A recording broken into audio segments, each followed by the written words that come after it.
გენერალური პროკურორობის კანდიდატი გიორგი გვარაკიძე პროკურატურის შემდგომ განვითარებაზე საკუთარ ხედვებს ამ წუთებში პარლამენტის იურიდიულ საკითხთა კომიტეტზე წარადგენს. მისი განცხადებით, პროკურორების მიერ დისკრეციული უფლების და არასაპატიმრო ღონისძიებების გამოყენება უნდა გაფართოვდეს. პროკურორობის კანდიდატმა დანაშაულთან პროკურატურის ეფექტურ მუშაობაზე და უწყების გამჭველობაზე ისაუბრა. მას შეკითხვები დეპუტატებმა დაუსვეს და მისი ხედვები შეაფასეს. ფიქრობ უნდა გაიზარდოს საპროცესო შეთანხმების დასრულებულ საქმეთა პროცენტული მაჩვენებელიც. მათ შორის სამართალწარმოების ადრეულ ეტაპზე დასრულებას უნდა მივანიჭოთ პრიორიტეტი. უფრო თამამები შეგვიძლია ასევე ვიყოთ დისკრეციული უფლებამოსილების გამოყენების საკითხებშიც. გულისხმობ ცალკეული კატეგორიის დანაშაულებზე განრიდების მექანიზმის გამოყენების გაფართოებას. ევროპული მაჩვენებლით საქართველოს თურქეთის შემდეგ მეორე ადგილზეა 100,000 მოსახლეზე პატიმრების რაოდენობით. ვფიქრობ ამ კუთხით შეგვიძლია გადავხედოთ ჩვენს მიერ პატიმრობის გამოყენების პოლიტიკას და ვიფიქროთ არასაპატიმრო აღკვეთის ღონისძიებების გამოყენების ხვედრითი წილის გაზრდაზე. სისხლის სამართლის პოლიტიკის სწორი აღსრულებისთვის უმთავრესი ფაქტორი დამოუკიდებელი და დაცული თანამშრომელია. საქართველოს პარლამენტმა საკანონმდებლო ცვლილებებით საკმარისად უზრუნველყო პროკურორის დამოუკიდებლობა, რომლის გაძლიერება ჩემი გენერალურ პროკურორად დამტკიცების შემთხვევაში პრიორიტეტული საზრუნავი იქნება. დამოუკიდებლობის უზრუნველყოფა კი გადაწყვეტილებების მიღებისათვის მეტად დამოუკიდებელი პრაქტიკის ხალისებით წარმომიდგენია. პროკურატურის სისტემაში დღეის მდგომარეობით დასაქმებულია 85 გამომძიებელი. რაც ვფიქრობ არასაკმარისი რესურსია პროკურატურის ქვემდებარეობას მიკუთვნებულ დანაშაულებზე ეფექტიანი და დროული რეაგირებისთვის. შესაბამისად, საომავლოდ საჭიროდ მიმაჩნია კადრების ოპტიმიზაციაც.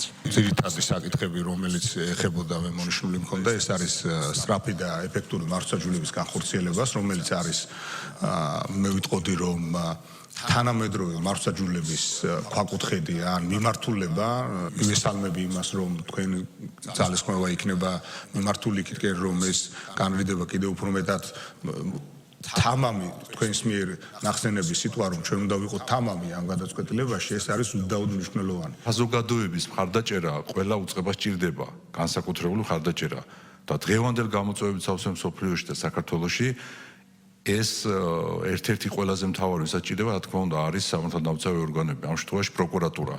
იმიტომ რომ სამწუხაროდ ისე წავიდა დეზინფორმაციის მასშტაბური ესეთ შემოტევა, რომ საქართველოში რო არის, თქვათ, გადაცდომა და დანაშაული, იგივე დანაშაულისთვის უცხოეთში არის სასჯელის მკაცრი ზომა და საქართველოში შეიძლება ეს დანაშაულათაც არ მიიჩნეოდეს. ანუ ძალიან არასწორი დეზინფორმაციული შემოტევა საქართველოზე. და ამ მიმართულებით, რა თქმა უნდა, საჭიროა ყველა იმ მიმართულებასთან ერთად ასე თქვენ ჩამოთვალეთ, საზოგადოებამდე ამ ყველაფრის კარგად მიტანა, რომ სასჯელი ბრალდება ამ შემთხვევაში თქვენი ერთ-ერთი მიმართულება ბრალდება სამართლებრივთან ერთად არის სამართლიანი, გამომდინარე იქიდან, რომ სასჯელის მიზანი გარდა დასჯისა, ვიცით რომ არის პრევენცია და გამოსწორება და საზოგადოებასთან ურთიერთობის მიმართულებით აი იმ კონტექსტში რაც მე ვთქვი და რაც მნიშვნელოვანია, რა გაქვთ დაგეგმილი? პროკურატურა ღია, მაგრამ უფრო ღია უნდა იყოს საზოგადოებისათვის და უფრო მეტი ინფორმაციას უნდა ფლობდეს პროკურატურის საქმიანობის შესახებ საზოგადოება. ამისათვის გვაქვს სხვადასხვა პლატფორმა, რომელიც შეგვიძლია გამოვიყენოთ და პრაქტიკულად ვიყენებთ კიდეც, მაგრამ ვფიქრობ, რომ გასაზრდელია ის შესაძლებლობები, რაც გვაქვს. საზოგადოებასთან შეხვედრები, ურთიერთობები, თუნდაც ის შესაძლებლობა, რომ გენერალურ პროკურორს წელიწადში ერთხელ აქვს საკანონმდებლო ორგანოსთან ანგარიშვალდებულება, ესეც ხაზს უსვამს საზოგადოებასთან ახლო კომუნიკაციაზე და ურთიერთობაზე.